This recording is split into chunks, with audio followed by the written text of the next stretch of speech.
Thank you so much for joining us for the first ever Women at Work campaign, Glassdoor. Could you please introduce yourself? Hi, my name is Katie Poehling Seymour. I'm the president at First Supply, and I have three children. Francis is about to be 2 in May, and I have 7-week-old twins, Georgia and Johanna. Thank you so much for joining us today, Katie. We're going to hop right into these interview questions. Could you share your experience working during a global pandemic while also having to take care of your children? How has it been for you? Sure, I'd love to. Two cliches have really stuck with me over this past year as I think about my experience. First one about mothering, the days are long, but the years are short. And the second one about work is that the pace of change will never again be this slow. And the two of them kind of go hand in hand and go together somewhat ironically. Some days of juggling work and kids and life feel like forever. But then I look back at pictures at the beginning of the pandemic and I think, oh my God, where's my baby? Like every mother does everywhere, because she was a baby then and now she's almost 2. I also realized sometime in the first few months of this pandemic that this could be the ultimate education of my entire career. So I needed to figure out how to soak it all up. But as we know, things just kept coming and coming, and the craziness just didn't stop. We'd kind of figure out some element of it and thought we could take a breath, but then something new would come at us all over again. Our companies in distribution and supply chain challenges haven't let up either. For goodness sake, there's a ship stuck in the middle of the Suez Canal. These things that happen once in a blue moon now seem to happen with regularity. So it's just crazy. And I think about my attitude is I'm an optimist to a fault. But so as I think about it, I feel lucky that my daughter's so young, because so much of this has just been a walk in the park for her. On some level, she's not missing out on too much, so I'm not missing out on too much. I think about friends who have children who are older and they're missing out on these opportunities that can be definitive to your life, things like prom and campus visits and graduations. And I just feel lucky that I don't have that. At this point, home and mama and daddy are a 2-year-old's whole life, their whole universe. So she's just plugging along like the world is her oyster.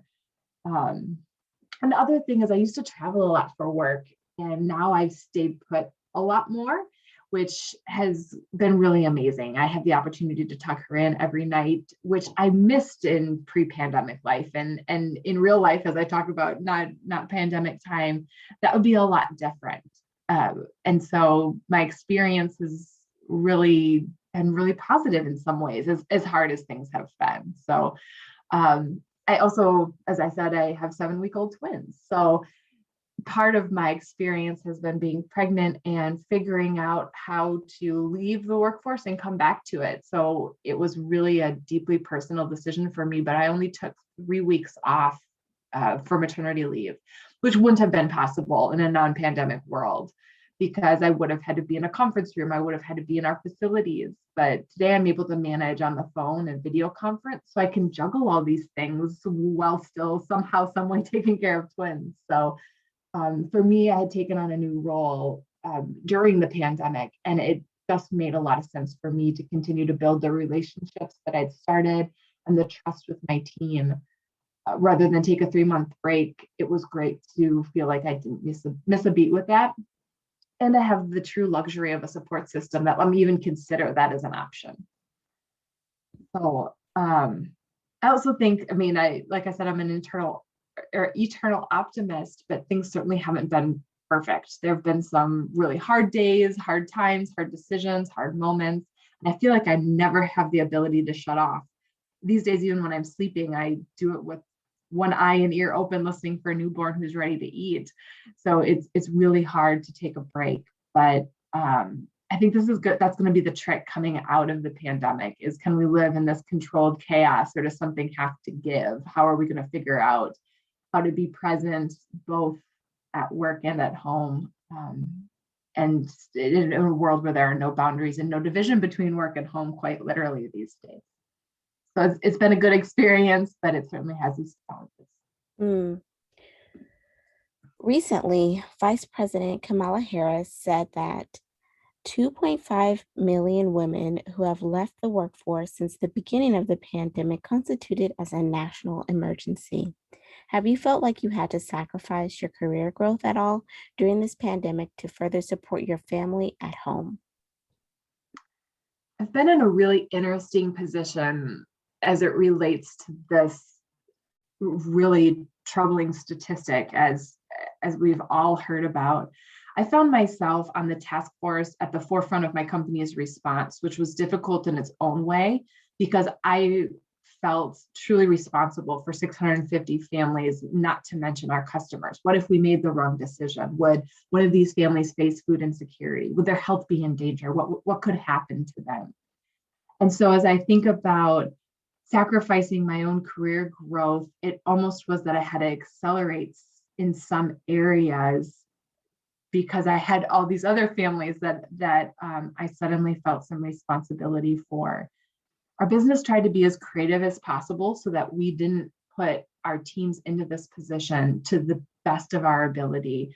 We opened up conference rooms as study spaces so kids could come to work with their parents if they weren't able to work from home. We offered extra PTO if people needed it. We found work for people to do if their role didn't allow them to work remotely. So we saw this national emergency certainly happening, and I'm pretty proud of our ability to have felt like we could do something to try to make our employees feel like they didn't have to be part of it. And so as an extension of that, I was really lucky that while my career didn't necessarily have to be stunted, it certainly took a bit of a different direction in these past couple of months. Mm. How has your company been supportive of your career journey during COVID-19? As I mentioned, we tried to do some things really creatively, and I was certainly the beneficiary of that. My 2-year-old didn't have to come to work with me. Luckily, I was able to work from home. But the biggest thing that my company did was to take a stance of transparency and open communication, because that really helped all of us understand how our company was going to approach some of these extremely difficult circumstances that any company was facing. How were we doing? How were our customers doing? How was business? Uh, what kinds of things were we going to do so that we felt safe in our offices? Our work is in utility distribution. So we were essential. Our employees needed to be in our facilities. And so that required a lot of communication about making sure that we were all going to be safe. And my company was able to support not only my career journey, but everyone else's by making sure that we didn't stop, we didn't miss taking care of our customers and continuing to do the necessary work that we needed to do and make sure that we had the resources to do it, which was extremely important. One other thing that my company did that made sure that helped my own career journey was that we made sure that as many people as possible had a voice as we continued through the pandemic. So I was able to tell my story to the rest of the company, and we were able to hear the stories of our fellow employees so that we truly felt like we were in this together. And it wasn't something that we had to go through alone. We talked about things that our company never talked about before, like mental health and um, other topics that were just so important to be clear about during the pandemic. That sounds a lot like Glassdoor. I bet. Have you been enjoying being able to work from home? Has it helped the balance between work and professional life?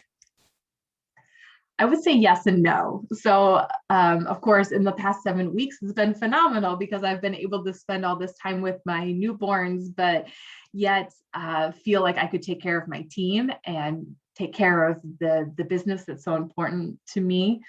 Um, so that's been really wonderful. But like I mentioned before, I have in the back of my mind this nagging feeling that we never have the time or space to truly turn off, and there really is no balance anymore.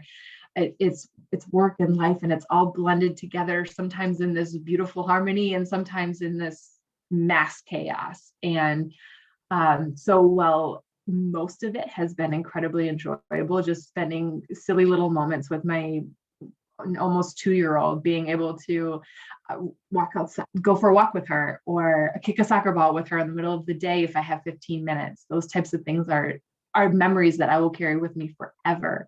The trick is going to be this balance, that there is no balance. And maybe that's just what we all learned from this. Maybe that'll be the takeaway of our generation of working mothers, that it's okay, that we will truly finally understand that it's okay that there's no balance, that it's okay that we have to give and take, and we'll make it work. Great. Lastly, if you could share some advice for other working mothers, what would you like them to know?